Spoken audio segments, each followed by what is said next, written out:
The 2011 National Census of Namibia reported that there are 1.153 persons with albinism living in Namibia.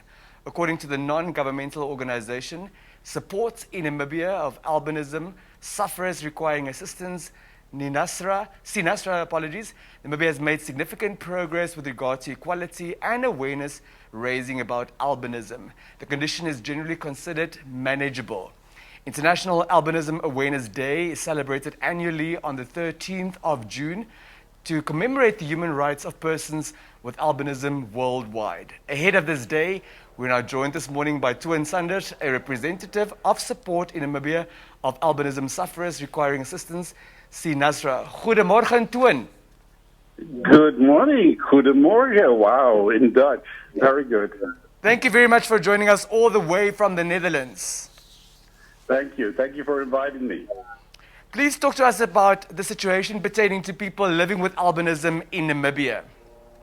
Well, first let me give you the bigger picture. Since 2006, there have been 700 attacks and other violations against persons with albinism reported across the 28 countries in the Africa region. And approximately 151 persons have been killed in countries like Malawi, Mozambique, Tanzania, and Zambia. And the latest murder was actually last year of a 43-year-old carpenter and father of three, Emmanuel Piri, in Zambia last year. So that is all according to the report of Amnesty International.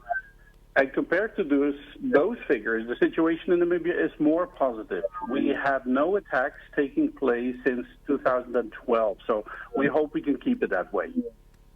The theme for this year's commemoration, Tuan, is of course strength beyond all odds. How does it speak to the Namibian situation in particular, and how can every Namibian be a catalyst to attain exactly that? Well, of course, discrimination of disabled people is a problem in many countries. And the disability of a person with albinism is, of course, immediately visible. That is why most of them will have additional challenges in life to deal with that, on top, of course, of the problems most people have to face in life already. But many people can play an important role. First of all, it's the parents. The parents should see to it that the children go to school, and especially in the rural areas, and that they finish their education. If parents keep the children at home, maybe because of shame or other reasons, how will they find a job or learn to provide for themselves later on in life with the family? And of course, for parents, it's important also that they apply sunscreen every morning before children go to school, and also that they have a hat and, if possible, sunglasses to protect them from the sun. Now, what classmates can do, of course, is they can show consideration. They can help by accepting and assisting those children, and of course, not making fun of them, but make friends. To an inequality in general, but access to education in particular, is one of the stumbling blocks faced by people with albinism. Please touch on that for us. Well, the thing is, Sinasra cares for all persons with albinism in Namibia. But with the theme in mind, strength beyond all odds, it would be good to focus on the situation of the children and the difficulties they have to face. And it's positive that more and more children are going to school and that they deal with the situation, although still in the north and the rural areas, it still needs attention. We can say that the hard work of many teachers, of course, is well appreciated. And they also can help, for example, by being aware that children with albinism have a bad eyesight. Therefore, it would be practical if they could place the children in one of the first rows in the class so that they can see better on the chalkboard. And also the glasses will help. There are a great number of optometrists in Namibia who are providing free glasses for persons with albinism. So the thing is that we don't want them to become dropouts and quit school, but to finish their education. In our introduction, we shared that according to a 2011 census report, There are about 1,153 persons with albinism living in Namibia. What does the picture look like 10 years down the line? Do we have an indication? Well, of course, it is not a contagious disease. It is an inherited genetic condition. So therefore, the number of persons with albinism still might rise in Namibia. But the way how we treat people, that is, of course, the biggest difference. We should accept and treat people with albinism as normal people and give them a chance in life to find a job and to be a respected member of the community. That is important. Facing that stigma and discrimination, how can parents teach their children not to discriminate and stigmatize children with albinism? We can say that, of course, it's important. The parents, they should set the example. So they should be aware that all children, whether it's persons with albinism or other disabilities, should treat it in a respectful way. So parents should set the example, and hopefully the children will then follow. As we wrap up, what remain the main challenges in Namibia as far as albinism is concerned, sir?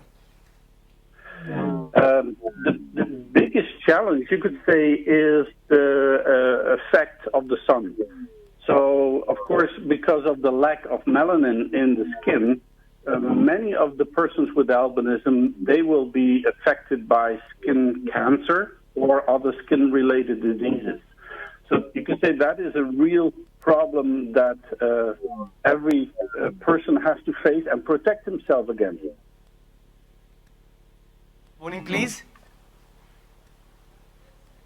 Sorry? Your brief final remarks this morning, please. I like the statement which was made by the CEO of the NGO Under the Same Sun. He is a person who also has albinism, and he said, I have a dream that people with albinism will take their rightful place in every level of society, and that the days of discrimination will one day be a thing of memory. And of course, related to this, donations are always welcome to Sinatra. Sinatra.com is the website. You can find information there. It's all done by volunteers who use this money for sunscreen, hats, other materials that will benefit, including the children, of course. Dankie wel, Toon. You're welcome. You're welcome. That was Toon Sanders helping us understand albinism better and calling for us to cease the discrimination against people with albinism. After the break, the second hour of Good Morning Mbs Fry edition will commence. We are so happy to interview Ms. Tando Hopper. She is a famous model and a lawyer in South Africa. And what makes her really special, she also has albinism. Tando, why would you say education is important? Education is important not just for people with albinism. Education is important for everybody because education helps you get to your dreams. And that's a very important thing. And you need to read, because when you read, you know how other people think. You see the world in a different way. You see a bigger world than your little small world. And that is why education is important and reading is important. And start with the little things, the things that you don't really want to do, like listening to your teacher and doing your homework and reading. It's all just important so that you just help yourself grow and that you can get to your dreams. So education is important. What was your biggest challenge at school? Okay, my biggest challenge at school was that I couldn't see properly. And I really struggled to read the board and also read very small letters and small numbers. And I also was very light, I didn't look like other people in my classroom. And I was teased because of that. That was my biggest challenge, and it was called names also, nasty names. How did you want to be treated by other children at school?